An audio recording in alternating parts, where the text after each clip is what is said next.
The 2024 NBA trade deadline was certainly a weird one. No true stars were moved, but there were a ton of very, very interesting deals. And not only that, but of course, there were certainly plenty of winners and some losers. Let's start on the positive end of things here. Our first winner of the NBA trade deadline has to be the New York Knicks. Now, they almost landed on the other side of this video in the other category initially when trades were coming through earlier today, because the news broke that they were going to be trading away Quentin Grimes in exchange for Alec Burks.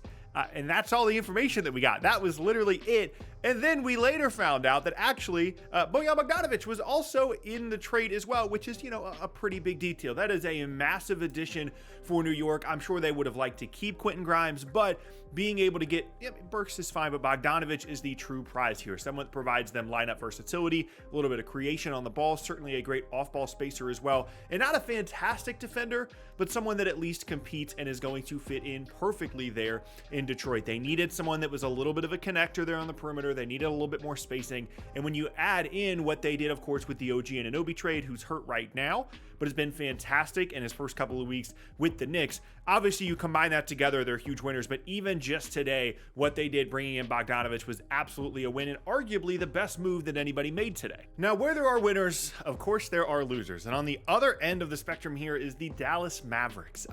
This was a move that a lot of people got very excited about today. They brought in PJ Washington. I think a lot of people like PJ Washington, and he's good. He's a fine player. There's things to be excited about there if you're a fan of the Mavericks. They traded away basically some salaries plus Grant Williams that they just brought in the offseason and a future first-round pick. Overall, not bad.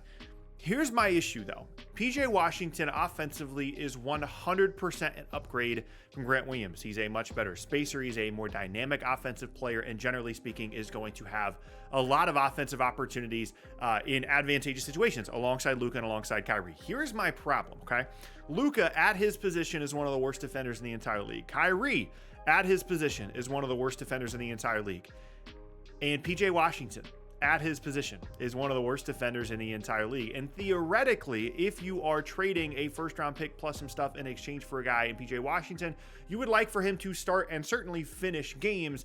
And I'm not sure that that is a defensive infrastructure that is sustainable for Dallas with PJ Washington, Kyrie, and Luka out there, not to mention guys like Tim Hardaway Jr., other pieces on this roster. That is a big, big concern for me that Dallas traded away a future first round pick for a player that might not close games for them. Not to mention the fact that when they brought in Grant Williams in the offseason, it cost them some draft compensation as well, a couple of second round picks and a pick swap. They're getting some seconds back in this deal as well, but essentially they traded a pick swap and a first in exchange for PJ Washington when you kind of, rope in everything else going along there with Grant Williams when they got him in the offseason. I understand the offensive upgrade of PJ Washington from Grant Williams, but defensively, I have a lot of concerns, and I'll be watching this move very closely for Dallas post-deadline. On the other side now, a very sneaky, underrated team of the deadline here is the Phoenix Suns. They get Royce O'Neal, they get David Roddy, they send out whatever it is that they're able to trade at this point, some seconds, some random swaps.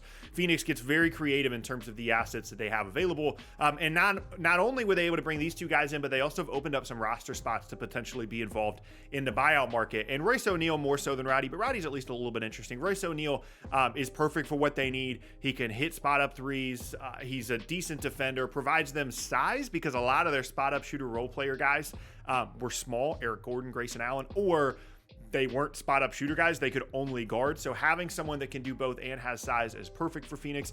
Royce O'Neal is probably going to get a chance to start and finish games. And at the value level that they got him for, this is fantastic for Phoenix. I also like David Roddy. And by the way, Phoenix, once all these guys have been playing together, there have been some games where they look very, very dangerous. Some nice additions for them. Again, kind of the theme of the deadline, some smaller moves, but still moves that I really, really liked there for Phoenix. Moving on, though, to our second loser, the Toronto Raptors. Now, this was a very weird deal. Essentially, Toronto's been involved in a lot of deadline stuff, and I've already talked about how I like the OG Anunoby trade for them. I like the Siakam trade for them. So let's just focus on the deadline moves here today, okay? And the big one I want to focus on is getting Kelly Olynyk, and I apologize, the former lottery pick that was there in Cleveland and then traded to Utah. I'm going to say Abaji. I'm probably mispronouncing it. I apologize. you guys know who I'm referring to. They're getting that guy plus Olynyk in exchange for some contracts, basically in a late first-round pick. And here's the calculus if you are Masai Ujiri. You're looking at this and you're saying, I hate the 2024 draft class. This is going to be like the 25th pick in the draft. I'm getting a guy that was a former lottery pick, and I'm getting Kelly Olynyk. That's fine, but like, why do you want Kelly Olynyk? They didn't flip him anywhere else. He's an impending free agent. You're not trying to be good anyway. And I guess this just comes down to like, I'd rather have the guy that was a top 15 pick 18 months ago or whatever that was over a late first round pick in what seems to be a weak draft class in this 2024 class. That makes sense to me, but the issue with that is two teams have already given up on this guy, so how much value does he really have? If I'm in the position of Toronto, I would just rather have the first round pick. I think it's more valuable even in a weak draft class, and I don't like the idea of them giving up a first, given the situation of the team, even though it's not their own first, of course, and the fact that they did this last year too with Jakob Poeltl, who's good, better than Kelly Olynyk, but like, why as a rebuilding team do we have to keep sending away first round picks for like impending free agent bigs that aren't really going to help us a ton in the long term? Back to the positive side of this though, Oklahoma City. I want to talk about this a little bit more in depth as we get kind of a little bit more removed from the trade deadline. I want to look into this a little bit more, but the Gordon Hayward addition, I mean, arguably from a name perspective, this is the biggest name that got moved today. And for a lot of different kind of smaller reasons, I really, really like this for Oklahoma City.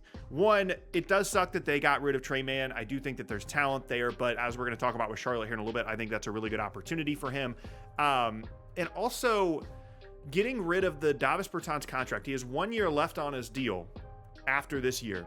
Gordon Hayward isn't expiring. So you're basically trading away Trey Mann so that Charlotte's okay taking on an extra year of Davis Bertans, and you're getting back Gordon Hayward. And Hayward might play some for OKC. He might get healthy, might be helpful for them. I'm surprised that they didn't add a big at the deadline. That was still strange to me, but maybe they'll address that in the offseason. But here's kind of the hidden wrinkle of this, and something I want to talk about more in depth in a future video. Oklahoma City's big issue over the next couple of seasons, if they want to try and trade for a star, is that they don't really have salaries to try and make that happen. They don't have a big number on the roster amongst guys that actually move. You know, they're not going to trade SJ or anything like that. Lou Dort's someone you'd probably want to keep at his current number. And bringing in Gordon Hayward allows them to, one, you know, have him potentially help them here towards the end of the year. But also, let's just say theoretically, Gordon Hayward re-signs with OKC in the offseason on like a Bruce Brown kind of deal. Let's say it's a lot of money. It's $20-25 million a year, but it's like 2 years plus a team option for Gordon Hayward.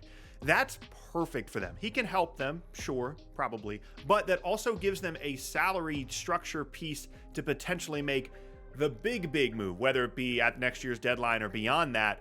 And you could do, let's say, Josh Giddey plus Gordon Hayward plus some other salaries and easily get to like $40+ million in contracts. And of course, they have all the draft picks that they need as well. And their ability to trade for a star in the future is much greater now than it was before the deadline. And again, it's kind of the theme of this deadline. It's a smaller move. It's a weirder move, but one that I really, really like for Oklahoma City in terms of how it kind of structures their ability to add a star in the future. Last up now in the loser section, I'm a little confused by Philadelphia. So I like Buddy Hield. I like that addition. And I was like, okay, that makes sense. Then they traded away Pat Bev, who's been like decent for them. And then they traded away Jaden Springer. Both those guys got traded away for second round picks. And I'm just a little bit confused by that. Like, yes, they haven't been as good, obviously, now that Embiid's not playing, but like Jaden Springer's good and like a potential piece for you. Pat Bev, like, wasn't fantastic, but like was a solid piece. And like, I don't want Cam Payne on the team. I don't really, see any value in that. Certainly don't see a ton of value in a future second round pick for a team that's trying to potentially win the title. And to me, it makes me think, okay, well, maybe Embiid's going to be out for the year and this is kind of a lost year. Okay, then why are we trading for Buddy Hield in the first place then? I was fully prepared to really like the deadline for Philly, and I just kind of didn't. And last up now, we go back to the winner section, and it's the Charlotte Hornets. And if you look at the entirety of the trade season for Charlotte, it's even more of a W when you wrap in the Terry Rozier trade as well, where they get a future first round pick there, but also they get a future first in exchange for PJ Washington. Again, a good offensive player, but someone that it's kind of underrated how bad PJ Washington is on defense.